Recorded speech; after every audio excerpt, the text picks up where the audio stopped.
can we see it before it is sealed, Your Honor? Yeah, only for the uses of the members of the court, but not for public exposure at the moment.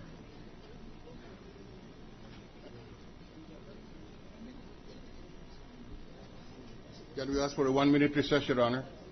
Trial recessed. The documents have already been submitted. We may discharge the witness. The documents having been submitted to the court, the witness is discharged. We are now ready to listen to the prosecution for the continuation of the presentation of evidence or witnesses. Prosecutor, present your next witness. Your Honor, Mr. President, before that, may we just make a short manifestation on an administrative matter? Go ahead. Well, the prosecution manifests that we will not anymore present the witness from the National Statistics Office, namely Ms. Edita Orsilia, because on the pre-marking last 30 January 2012, attended by the defense, a certain Dexter Corpus and the prosecution, Manuelito Luna, the defense has stipulated on the authenticity of the documents. Namely, the birth certificate of Maria Carla Corona, Exhibit 6 S for the prosecution, the birth certificate of Francis Corona, Exhibit 6 T, marriage certificate of Constantino Castillo III and Maria Carla Corona, Exhibit 6 U, and birth certificate of Maria Cherina Corona, 6 V, for the prosecution. So we just want to manifest that, Your Honor. You have stipulated with the defense on this? Yes, Your Honor, the defense can confirm it. All right. If they wish to. A certain Dexter,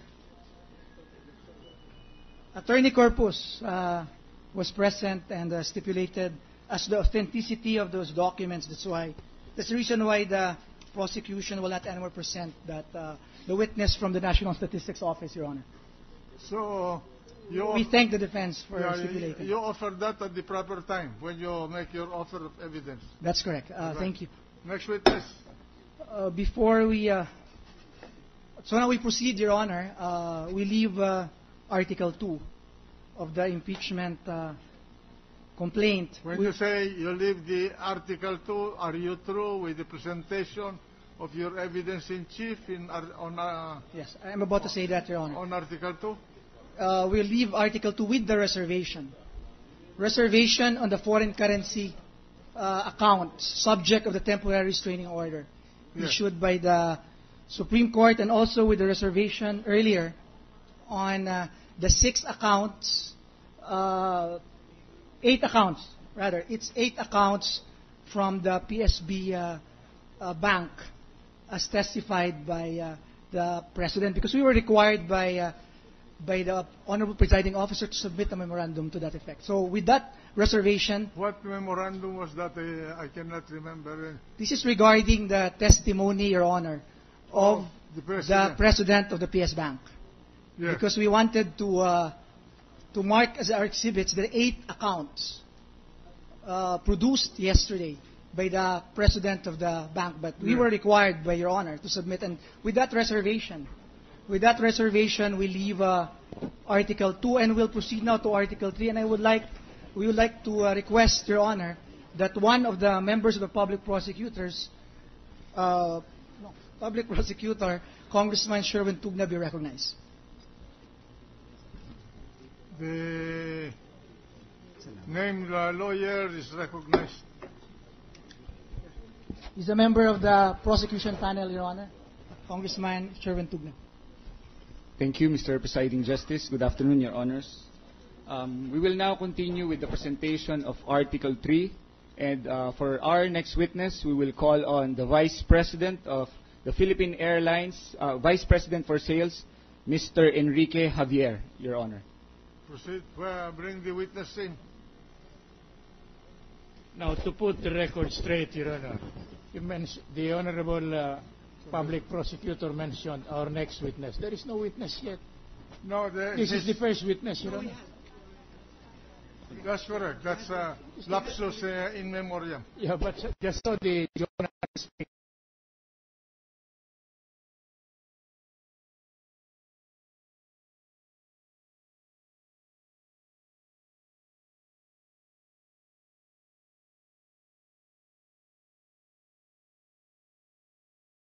So his testimony is also in support of impeachment Article 3. Is that right? You confirm that, Mr. Counsel? Yes, Mr. Presiding Justice. All right. Thank you, Your Honor. So that's settled. Bring the witness in.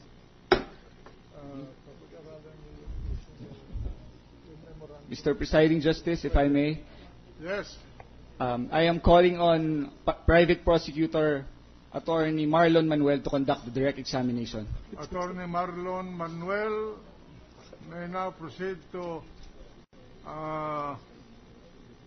handle his witness.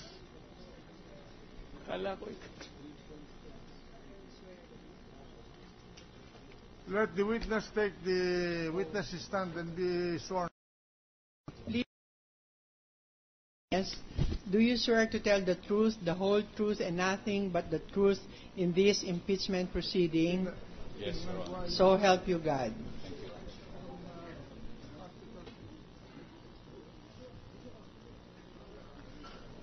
Your Honor, we offer the testimony of the witness to prove that while the case entitled Flight Attendants and Stewards Association of the Philippines, FASAP, versus Philippine Airlines Incorporated, Patricia Chong, in the Court of Appeals, GR number 178083 was pending before the Supreme Court. Chief Justice Renato Corona and Mrs. Cristina Corona received special privileges, including free plane tickets from Philippine Airlines. The witness will also identify documents covered by the Senate subpoena. May I proceed, Your Honor? Proceed. Magandang hapon po, Mr. Javier. Magandang hapon din naman. Maaari niyo bang sabihin ang inyong pangalan, edad at tirahan?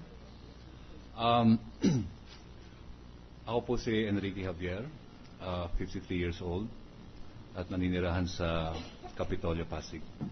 Salamat po. Maaari niyo bang sabihin kung ano ang inyong trabaho sa kasalukuyan? Ako po ang Vice President for Sales ng Philippine Airlines. Gaano katagal na po kayo Vice President ng Philippine Airlines? At this juncture, Your Honor, Honorable Court. Your Honor, please. Yes. We have a motion to quash the subpoena against this witness, Your Honor, on the humble submission that his testimony will be irrelevant, immaterial, and impertinent to the subject matter of the case, Your Honor. Why irrelevant and immaterial? It is not, Your Honor, please, this witness is allegedly being presented in connection with Impeachment Article 3, Your Honor. Correct. And that's why I was reading it. And there is no mention about the alleged plane tickets mentioned in here, Your Honor. I'm sorry. I will read Article 3. Respondent committed culpable violation of the Constitution and or betrayal of public trust by failing to meet and observe the stringent standards under Article 8, Section 7.3 of the Constitution that provides that members of the judiciary must be a person of proven competence, integrity, probity, and independence in allowing,